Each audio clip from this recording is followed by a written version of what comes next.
Olá pessoal, tudo bem?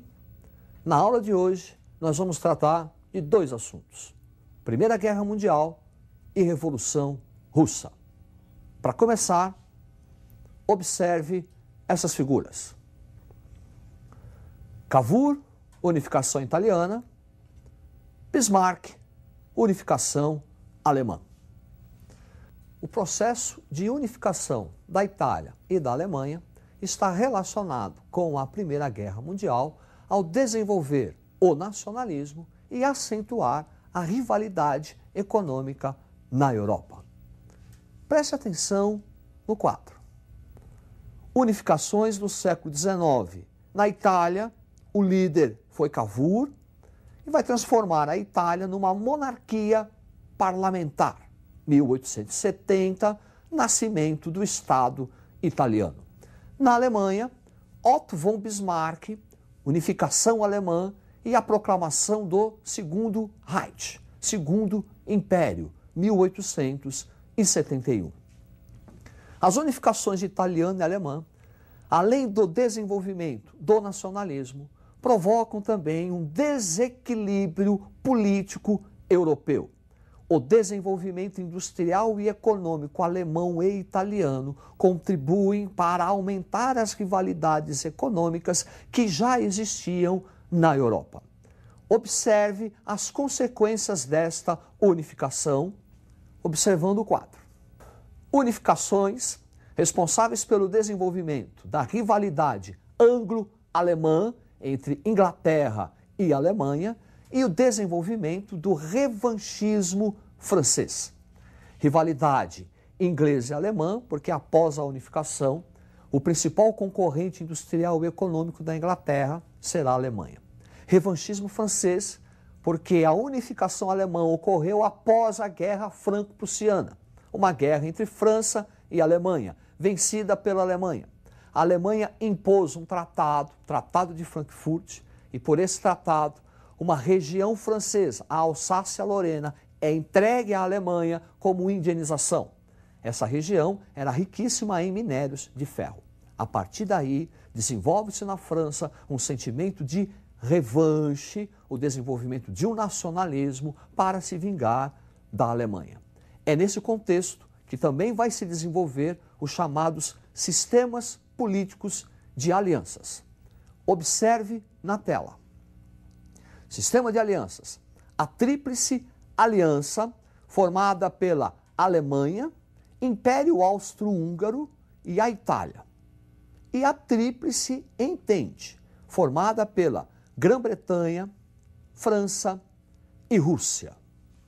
Ao longo do desenvolvimento da guerra, essas alianças vão sofrer pequenas modificações. E para tratarmos do início da Primeira Guerra Mundial, observe no quadro as causas da Primeira Guerra Mundial. O imperialismo, a ação das nações capitalistas em busca de mercados fornecedores e consumidores, as rivalidades econômicas por conta da busca de mercados consumidores, principalmente rivalidade entre Alemanha e Inglaterra, o revanchismo francês após a Guerra Franco-Prussiana, sistema de alianças, pan-eslavismo russo. Pan-eslavismo russo significava a ideia que a Rússia tinha de unir todos os povos de língua eslava sob a sua tutela para conter o avanço, a expansão do Império Austro-Húngaro. E a principal região onde a Rússia vai patrocinar o seu pan-eslavismo será a Sérvia. Voltando ao quadro, pan-eslavismo russo e a causa imediata da Primeira Guerra Mundial, o assassinato do arquiduque austríaco Francisco Ferdinando. A partir daí, inicia-se a Primeira Guerra Mundial. E quando começa a Primeira Guerra Mundial, e quando há o seu desenrolar, o sistema de alianças formado antes da Primeira Guerra vai sofrer alguma alteração. Observe no mapa. Quando ocorre a Primeira Guerra, A Tríplice Aliança passa a ser Alemanha, Império Austro-Húngaro e Império Otomano. A Itália sai da Tríplice Aliança e, no seu lugar, Império Otomano. E a Tríplice Entente passa a ser formado pela Grã-Bretanha, França e Rússia, com o apoio da Itália. Essa mudança de lado italiana é porque os países da Tríplice Entente conseguiram convencer os italianos a mudarem de lado em troca de concessões territoriais. Com o desenrolar da Primeira Guerra, podemos identificar três fases, três momentos bem distintos. Observe na tela. Primeira fase, 1914, é uma guerra de movimento, movimentação das tropas. Adoção do chamado Plano Schlieffen, que é um ataque alemão à França através da Bélgica. Invasão da Bélgica e depois invasão da França. Paris só não foi conquistada graças à Batalha do Marne, onde os franceses detiveram os alemães. Um segundo momento, segunda fase, que é a marca registrada da Primeira Guerra Mundial, 14-17. Observe no quadro.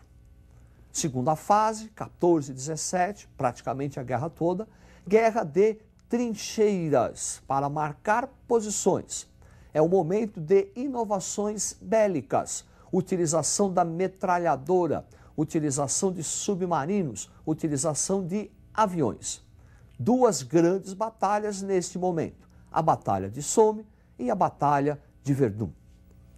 Um terceiro momento, 1917-1918, que já conduz para o final da guerra. 1917 é considerado o ano decisivo da Primeira Guerra Mundial. Observe o quadro. Terceira fase, 1917-1918, a guerra volta a ter um movimento. Entrada dos Estados Unidos da América para salvar seus capitais investidos na Europa e a saída da Rússia em virtude da Revolução Bolchevique. A partir de 18, nós vamos ter o final da guerra e as suas principais consequências. Observe no quadro. Final da guerra, os 14 pontos de Wilson, que podemos destacar a criação de uma Liga das Nações para garantir a paz mundial e a liberdade comercial.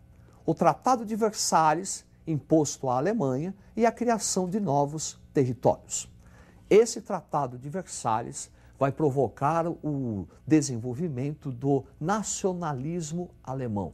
É um tratado muito duro, muito severo e que contribui para o desenvolvimento do nacionalismo e um sentimento de revanchismo alemão, já uma causa da Segunda Guerra Mundial. E novos territórios. Observe como ficou o mapa da Europa após a Primeira Guerra Mundial. Observe.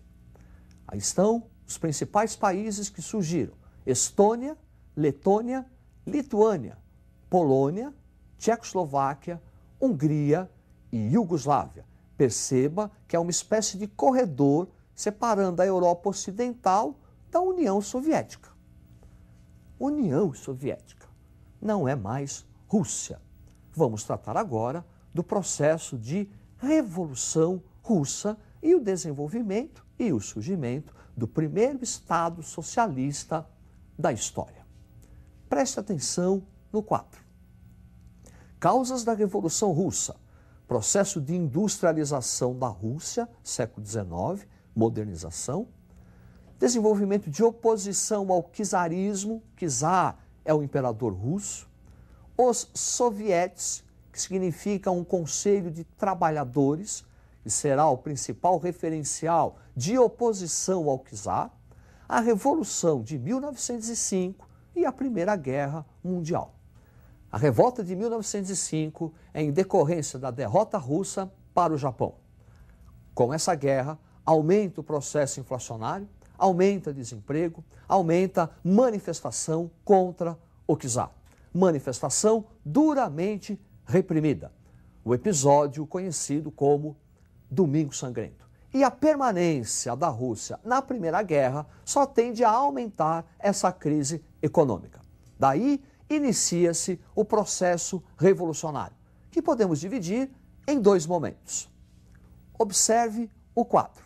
Primeiro momento, fevereiro de 1917, é uma fase moderada, a liderança Kerensky, é um momento onde há abdicação do czar, uma nova constituição de caráter liberal burguês. Porém, continuidade da Rússia na Primeira Guerra Mundial. Esta continuidade da Rússia mantém a miséria, mantém a fome, mantém um processo inflacionário na Rússia, na União Soviética. E é nesse contexto que Vladimir Lenin, líder dos bolcheviques, vai iniciar o segundo processo revolucionário. Preste atenção na gravura. Vladimir Lenin, que formulou as famosas teses de Abril: paz, terra e pão, todo o poder aos sovietes. A partir daí, segundo momento da Revolução, outubro de 1917. Observe o quadro. Outubro de 17 já é uma fase radical com medidas socialistas. As primeiras medidas socialistas: reforma agrária, estatização da economia, nacionalização dos bens e saída imediata da Rússia da guerra. Voltando ao quadro, saída da Rússia, da União Soviética, da Primeira Guerra Mundial e início da Guerra Civil. A economia russa, que já estava em crise, com a Guerra Civil, a tendência é aumentar esta crise. E aí, Vladimir Lenin vai adotar um conjunto de reformas econômicas caracterizada como NEP, Nova Economia Política, que é a mistura de medidas socialistas com medidas capitalistas. Na visão do Lenin, um passo atrás para dar um salto à frente. Com a morte de Lenin, ocorre uma disputa pelo poder na União Soviética. Observe o quadro. De um lado, Trotsky, que vai defender a chamada Revolução Permanente, o que significa exportar a Revolução Socialista da União Soviética para a Europa. E do outro lado, Stalin, com a ideia do socialismo num só país. Primeiro, fortalecer e consolidar o socialismo na União Soviética e, num segundo momento, exportá-la. A vitória vai caber a Iosif Stalin, que a partir da sua chegada ao poder, ele vai burocratizar e vai transformar completamente esse socialismo defendido e pregado por Vladimir Lenin. A partir de Stalin, o comunismo passa a se transformar num regime totalitário de esquerda, que numa próxima aula nós veremos. Na aula de hoje, tratamos da Primeira Guerra Mundial e da Revolução Russa, responsável pela criação do primeiro Estado socialista da história. Preste atenção, estude e até a próxima.